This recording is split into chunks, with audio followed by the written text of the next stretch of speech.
Why is Stephen Bartlett launching his own news website? So it's interesting. We've seen quite a retreat from tech news journalism in Europe and in the UK this year.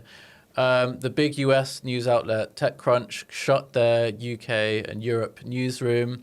There was a tech news startup called Digital Frontier, which closed down this year. We also saw cutbacks at Business Insider, including some tech reporters.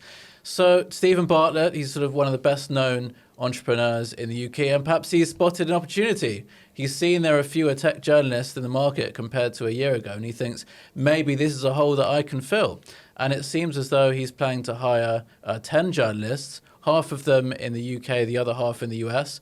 And he's going to try and fill that space and create a new tech news brand. And maybe that news brand will sort of build his own brand alongside sort of promoting some of his own investments and ventures. I didn't know he could build his brand any further than he already has done. Why have we seen like this massive spate of closures in especially sort of London tech coverage? All those places closing down when tech is sort of the biggest thing going at the moment. I think AI has definitely played a role in that in two respects. One, obviously some firms, particularly sort of more tech-orientated ones, seeing ways they can use AI to sort of streamline their workflows, and maybe that means they don't need as many staff.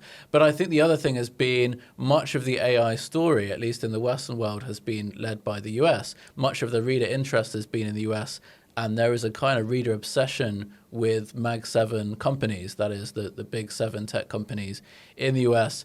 And I suspect a lot of sort of big US tech editors are looking at their traffic. They've seen that this year so much of it has come from the coverage of just a handful of US tech firms. And maybe they've spotted an opportunity to cut costs and just think, well, is it worth covering these European tech firms when everyone's just reading about the US ones?